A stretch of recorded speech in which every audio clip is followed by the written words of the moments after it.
Hey, what's going on, guys? Welcome back to Weekly GCap, the only source you'll ever need to catch up on all the gaming news from the last week. As always, it's been quite a busy week. We have a lot of stories to go through, so we're just gonna get right into this. First things first, the release date for Armored Core 6 was announced. From Software went ahead and they dropped like a new trailer for the game, showed off some new gameplay, and then at the end they revealed that the game will be coming out August 25th of this year. The gameplay that we saw in the trailer just kind of reinforced what I was hoping for, and that was honestly just more Armored Core. I didn't play too much of Armored Core 5, however, I played a ton, and I do mean a ton, probably hundreds of hours of Armored Core 4 back in the day. There's something about the gameplay loop in Armored Core that I've always found very satisfying, and seeing how From Software is a lot more popular nowadays, you know, since they made all the Souls games and Elden Ring and everything like that, you know, there's a lot more eyes on From Software nowadays, which means more people are likely to pick this game up and give it a shot, and I'm so excited for this game to get the recognition that it deserves. I really want to hear from you guys down in the comments. If you're planning on picking up AC6, is this your first Armored Core game, or have you played some in the past? I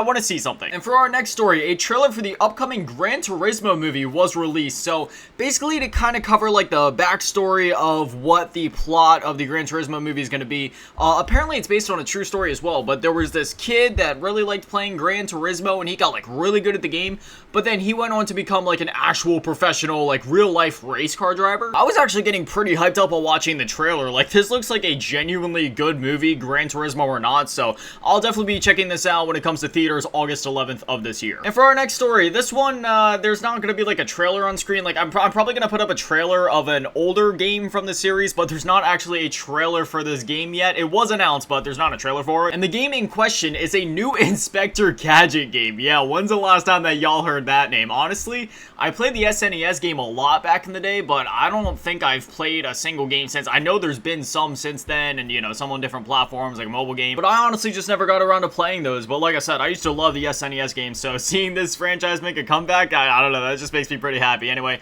this will be releasing September of this year on PC, Steam, PS4, PS5, and the Switch. There is no confirmation of an Xbox version, so I'll definitely let you guys know if that ends up changing in the future, but it seems like it won't be going there for some reason. And for our next story, a new Double Dragon game was announced. I remember I was just scrolling through YouTube, and then my notifications went off, and I saw the notification at the top, said there was like a Double Dragon trailer. I was like, there's no way this is real. And then I clicked on it, and it was real, okay? It was real. This game is called Double Dragon Gaiden Rise of the Dragons, so it's, there's something about the art style, right? It's not bad by me. It's not even close. Like, the art style looks amazing, but it's definitely not Double Dragon. Like, when you look at the previous Double Dragon games, this is a bit different. This is more in line with, like, oh, I don't know, maybe like Shredder's Revenge from like last year, or like Streets of Rage 4 or something. Well, maybe not even Streets of Rage 4, just, you know, it has more of that pixelated SNES looking art style to it. Again, don't get me wrong, it is not bad by any means. It looks absolutely fantastic. It's just, it's a little bit different from what we've come to expect from the Double Dragon series. But again, that being said, the new art style that they're going for, it looks absolutely amazing. And I mean, you're seeing the trailer on your screen right now. Like, it looks like a blast. You know, I've been saying this every time that a new, you know, beat 'em up game has been announced. I'm just so happy seeing that this genre is finally making a bit of a resurgence. You know, these games used to be huge back in the day between the arcades, and then when those arcade games started to get ported to like home consoles and stuff on the SNES mainly, but then the genre kind of died out for a bit. But it seems like it's finally making a comeback with things again like Shredder's Revenge, Streets of Rage 4, and then we had like the Scott Pilgrim vs. the World game a couple of years ago, and now we have this. It's just, it makes me really happy seeing this genre make a resurgence. We do not have an official release date yet, however, it will be coming fall of this year, so I'll let you guys know, you know, as soon as we get an official release date, as always. But anyways, on to our next story. There was an Xbox Summer event announced. This coming from Xbox directly, quote, "We're delighted to announce that the Xbox Game Showcase will be live streamed on June 11th at 10 a.m. Pacific time. Immediately after the showcase will be airing Starfield Direct, a deep dive into Bethesda Game Studios' highly anticipated sci-fi RPG. Join us for some new surprises and first looks from our incredibly talented internal studios and our many creative partners around the world. This is the day gamers have been waiting for to see what is coming to Xbox, PC, and Game Pass." That's all they've said about this event. We don't know what devs in particular are going to be there, what games are going to be announced or teased or anything like that. The only thing that we know for certain is that Starfield is going to be there, but even then, it's not technically one showcase. So what this is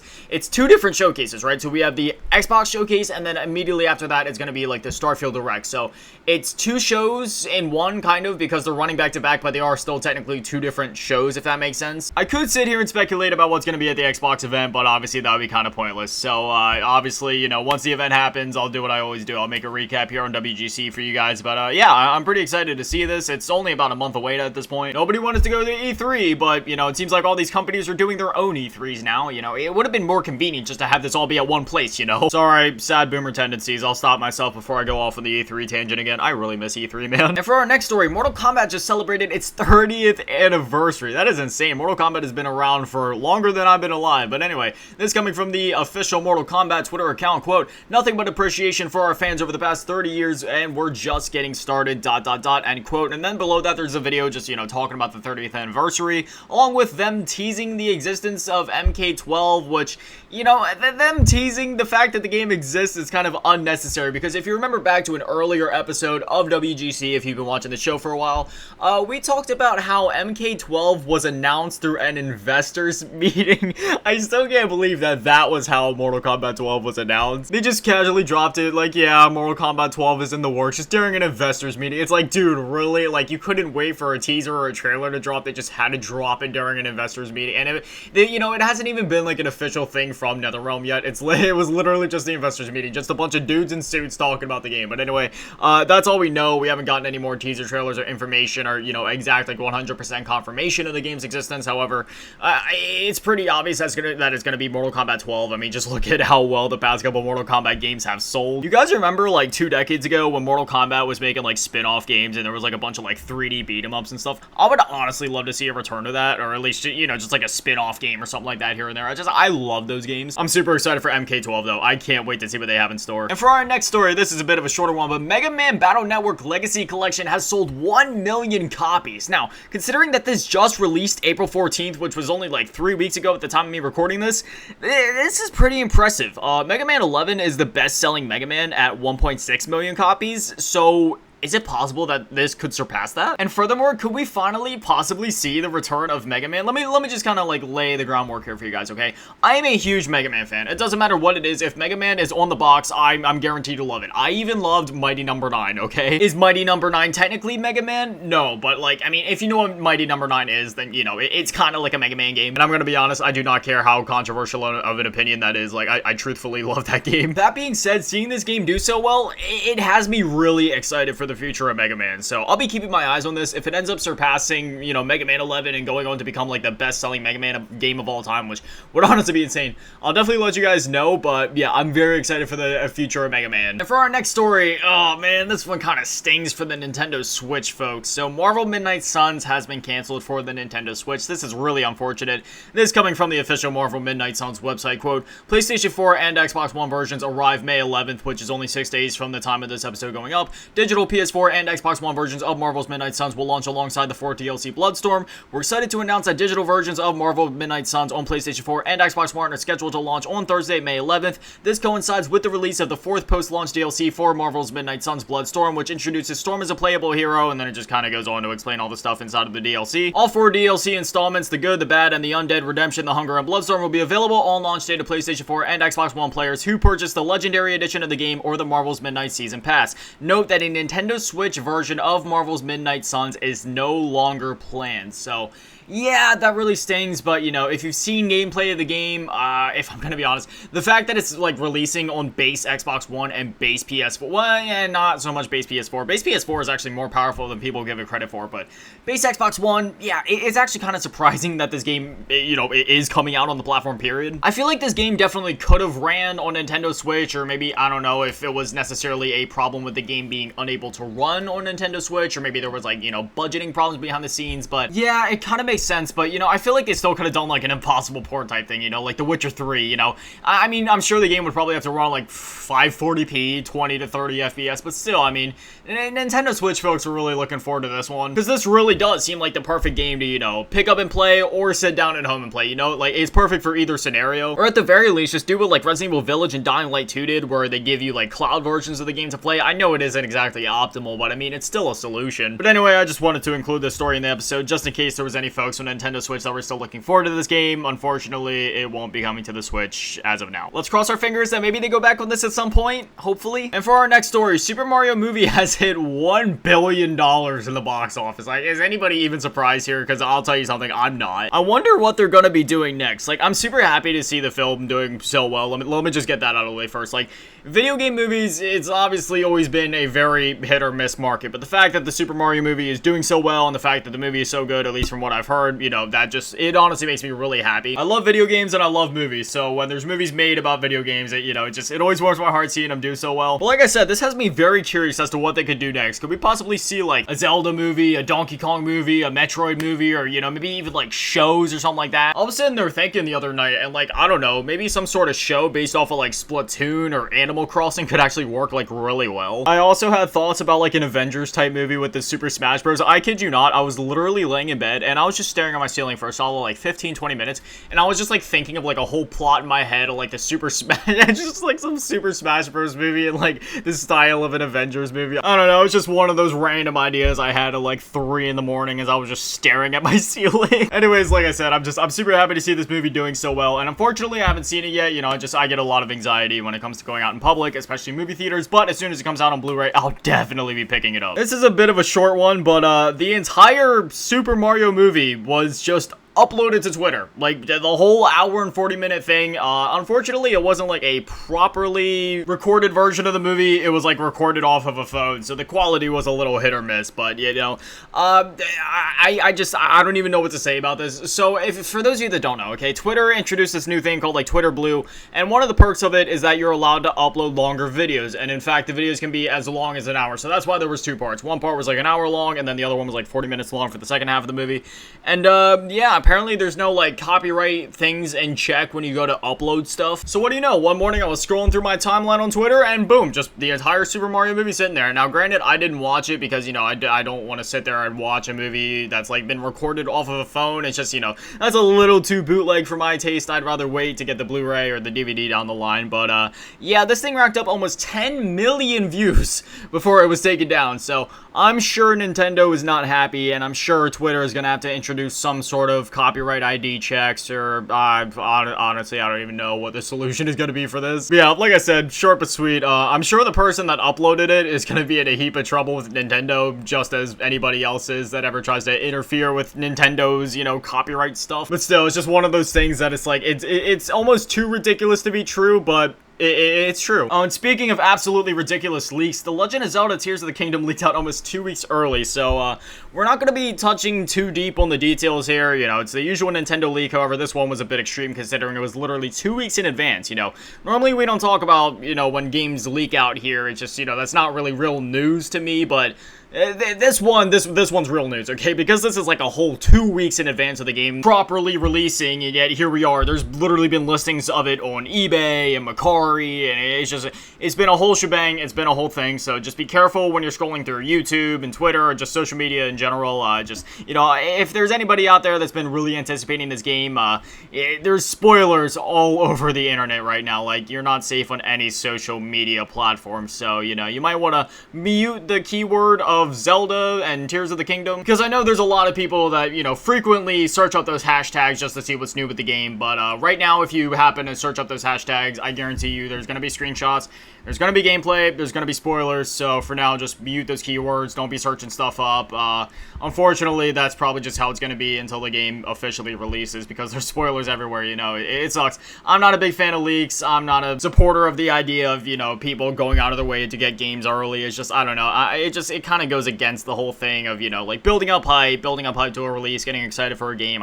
Even when companies do it officially and give you a way to access games early, I've never been a big fan of it. I always just wait until the actual launch day, wait until the actual release day, and then I'll play the game. And in this instance, you know, the game just happened to get out there in the wild, and now people are dumping it online. So just be careful out there. You know, leaks and spoilers are never fun, so just be safe out there. Next up, this one makes me kind of sad to have to talk about, but Star Wars Jedi Survivor has had a disastrous launch. I'm not going to dwell on this for too long, just due to the fact that, you know, probably everybody knows about it at this point, but man, there's been so many things going wrong with this launch. Mainly on the PC side of things, there's been a lot of weird problems with frame rates, namely, like, even on the most high-end systems, people are barely cracking, like, 30 to 40 FPS in certain areas, and, you know, I'm not a huge FPS junkie, but, I mean, if you're dropping, like, thousands of dollars on a setup, and a game is so unoptimized to the point of where, even on the lowest settings imaginable, you can't even crack 30 to 40 FPS FPS. Yeah, that I can admit, even though I'm not a really graphics or an FPS junkie, like, that is an issue. And again, this isn't even like a Crysis situation. If you guys remember back in like the early, or the late 2000s when people were like, can it run Crysis? Just because the game looked that good, so there was no PCs on the market at the time that could actually run it. No, this is actually a situation of the game just wasn't optimized properly, so now it's running like crap on everybody's machines on top of just like some other glitches and stuff like that in the game. The console versions at least seem to be fine, or at least, you know, good compared to the PC version. There's obviously a few issues, but for the most part, yeah, it's a lot better than how the PC is looking right now, you know. I'd highly recommend going and checking out Digital Foundry's breakdown and analysis video on the game to get a more detailed look at everything. It seems like the game itself is actually pretty good, but, you know, it's kind of hard to recommend it in the state that it's in currently. All around, it just seems like you'd be best off waiting for everything to get ironed out before picking this one up, and there are some patches that have gone live. However, it doesn't seem like it's been enough yet to actually fix things, which, you know, that's to be expected, but they have gotten out a couple of patches, so at least they're working quick to fix the game. However, it's just unfortunate that it had to be launched in this state. And hey, on the bright side, it'll probably receive like a price cut or be on sale at that point, like by the time that the game is fixed, or it might even be on EA Play, since EA tends to put a lot of their newer releases on EA Play surprisingly fast, like within a year or two at most. And let me just add, we haven't had too many rough releases so far this year, but this was being developed for the better part of the pandemic, so while it's not an excuse, at the very least, it is a reason, even if it's not a very good one. like I said, like, being developed during the pandemic, it's of course, it's a reason, but it's definitely not an excuse for the condition that this game was released in, because it's too rough to even be considered acceptable. Otherwise, though, most releases have been quite polished so far this year, especially when compared to the last couple years. And again, obviously, you know, the occasional disastrous launch has always been a part of gaming, like, ever since gaming started, so no matter what happens, there will always be a few stinkers every now and again, but on the bright side, we do live in the era of online connectivity and updates, so these problems can eventually be ironed out. I'm not a fan of the philosophy, and I do believe that games should just work as intended on release, but as long as the game gets fixed eventually, then that's better than nothing. Again, I'm not trying to defend these companies. I'm not trying to defend the state that the game came out in. I'm just, you know, you guys know how I am. I'm an optimist. I try to look at the bright side of everything, and especially when it comes to games and rough releases and such, I try to look at things as optimistically as possible. And as I said, most releases have actually been pretty solid this year so far, so we're definitely heading into the right direction. But anyways, I'll let you guys know as soon as more updates come out for this game, and as soon as it's, you know, in a better, more playable condition. So as you guys probably know at this point, I always like to cover like the subscription-based stuff like PS Plus and Xbox and Nintendo Switch, and today we actually have both of Xbox's things for the month, that being Xbox Games with Gold and the first wave of Xbox Game Pass for May. So first we'll go ahead and cover the Xbox Games with Gold for the month of May. We have Star Wars Episode 1 Racer, which is actually a really good game, and then Hoa. So, you know, considering that Star Wars Episode 1 Racer is here, I'll say that this is a much better month than we've had in recent times. However, it's still, you know, it's not knocking anybody's socks off, let's be honest. And the next up for the Game Pass games of May, or at least for like the first half of it, we have Redfall, yikes, we'll talk about that one in a second, Ravenlock, Weird West Definitive Edition, the Shadowrun Trilogy, and Fuga 2 Melodies of Steel. So, you know, a pretty solid lineup, you know, some fun games in here, but Redfall, you know what, we're not even going to worry about segues, let's just go ahead and dive right into the Redfall drama. So, Redfall released, and the reviews went live. You want to know what the review scores are sitting at? A 62 on Metacritic. Yeah, this, it hasn't been received very well. You know, if you've been plugged into gaming news at all, I'm sure you've already heard all about it, so I'm not going to bore you with the details.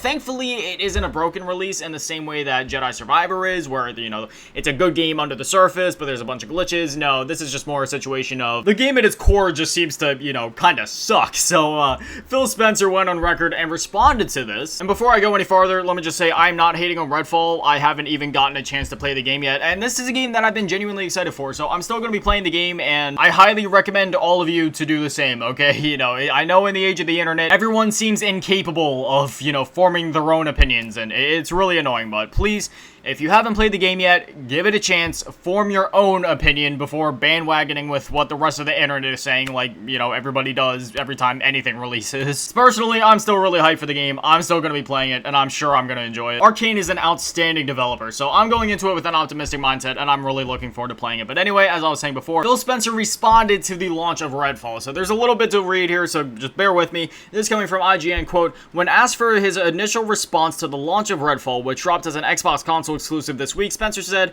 "There's nothing that's more difficult for me than disappointing the Xbox community and just kind of watch the community lose confidence and be disappointed. I'm disappointed, I'm upset with myself, I kind of revisit our process, I think back to the announcement of 60 frames per second, then we weren't shipping 60 frames per second, that was our punch in the chin, rightfully, a couple of weeks ago." While Spencer admitted that the critical response was not what we wanted, he maintained a somewhat defensive attitude for his team at Xbox Game Studios. Quote, "One thing I'll fight is the idea of what went wrong," he said. "There's clearly quality and execution things we can do, but one thing I won't do is push against the creative aspirations of our teams. I'm a huge supporter of Arcane Austin," he said. "Their track record is awesome. I love a lot of the great games they've built. This is one where the team didn't hit their own internal goals when it launched. I think it's maybe a little simplistic to just say, hey, if you would have just delayed it 3 months, the core creative of the game would have delivered on something that was different to what it was." As for Redfall's future, Spencer said that Xbox, Bethesda, and Arcane Austin intend to continue working on improving the game, starting with the promised 60 FPS patch. "The team at Arcane is taking the near-term feedback. We're still working on the 60 FPS. We have a good timeline for that. We're committed to getting that done," said Spencer, "and we're going to continue to work the game. We've shown a commitment to games like Sea of Thieves and Grounded to continue and go and build games, but I also know these games are $70, and I'm going to take full responsibility for launching a game that needs to be great," he conceded. "We let a lot of people down this week with the launch of the game, but we will continue to strive on. You have to. That's what creativity is about." End quote. Wow. Can we just... round of applause for Phil Spencer right there, okay? I literally don't even have anything to add to this. This was the perfect response. He owned up to it, he took responsibility for it, and that's it. He just says, we're gonna do better in the future, and that's that. What else can you ask for? And it's not like just because the game, isn't doing so hot, they're just gonna, drop it, accept it as a flop, and move on. No, he said they're gonna continue to work on it. They're gonna continue to build on top of it. People have already spent $70 for this game. They're still working on the 60 FPS patch. They still have things up the pipeline for the game. So, again, round of applause and GG's to Phil Spencer. I mean, once again, he earns my respect. Every time that this man opens his mouth, he gains more respect from me. Like I said before, though, please, before just hating on the game, give the game a chance, form your own opinion. There's no need to be overly negative and just, hop on the hate bandwagon for no reason if you haven't actually taken the time to form your own opinion. Like I said, as soon as I get the chance, I'm definitely going to be downloading this game and trying it for myself because it's one I've been looking forward to, and I'm still genuinely looking forward to the game despite the backlash that it's gotten so far. Anyways, for our last story, on a bit of a lighter note, Sony talks about their live service games. So,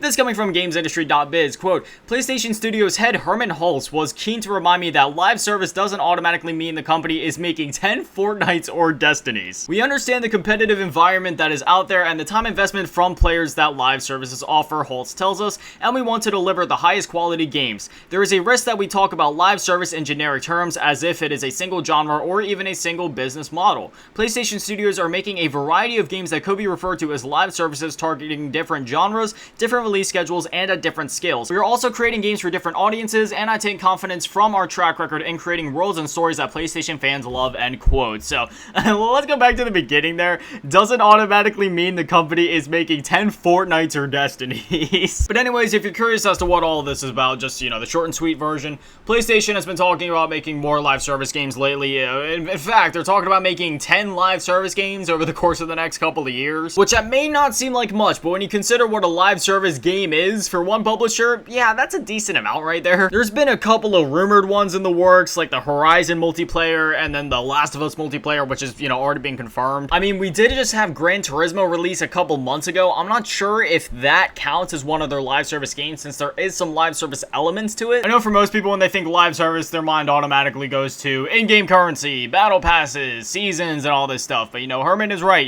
there's different kinds of live service games. It isn't just one, outlying generic thing like your Fortnite and your Apex Legends and stuff like that. And, I'm not trying to dunk on those games or anything like that, but let's be honest, they all have very similar business models, very similar monetization structures, and, just saying live service model, it doesn't always inherently mean that it's going to be something like that, especially with an innovative company and publisher, like Sony. It's very likely that they're going to try to break the mold a bit and do something different. I highly doubt that they're going to put millions of dollars into some live service game, especially with the current climate of their live service games. We've seen multiple games, like, for example, I think back to, like, Rumbleverse, for example, where the game wasn't even out for a year. it was an attempt at a live service thing, and then it just ultimately flopped and got shut down, and now that's that. That's just a part of history that nobody really even remembers, even though it's only, you know, been a couple of months since it got shut down. But I genuinely have a lot of hope and faith in Sony that they're actually going to deliver good products, even if they are more in the vein of something like a live service. Personally, I'd much rather have that energy go towards like, oh, I don't know, a Ghost of Tsushima 2 or a Horizon 3 rather than a Horizon multiplayer game, or like, I don't know, The Last of Us Part 3. But, you know, if they have to make multiplayer games, if they really want to take a stab at it, I'm willing to hear them out. I'm willing to see them out. I'm willing to see what they make. And I'm honestly pretty genuinely excited for it. You know, it's always nice seeing companies try to innovate, try to do new things. So, you know, I'm really excited to see what they make, and I'll let you guys know as soon as we know more. But anyways, that's all the stories that I have for you guys this week. So now I definitely want to hear from you guys. This was a jam-packed show. So if you have any thoughts on anything that we talked about, whether it be Star Wars' disastrous launch, the negative feedback to Redfall, or Sony talking about their live service games, or, you know, do you have any like speculations or theories on the Xbox Summer Showcase happening at the beginning of June, whatever it is and whatever you're thinking, I'd love to hear from you guys. But anyways, this is Weekly GCap. New episodes go live every single Friday at 9 a.m. Eastern, so if you want to catch them as soon as they go live, well then, now you know when to be here. But anyways, that's it for me. Thank you guys for watching. Have an amazing day and an amazing weekend. Stay beautiful. I love you all. Peace.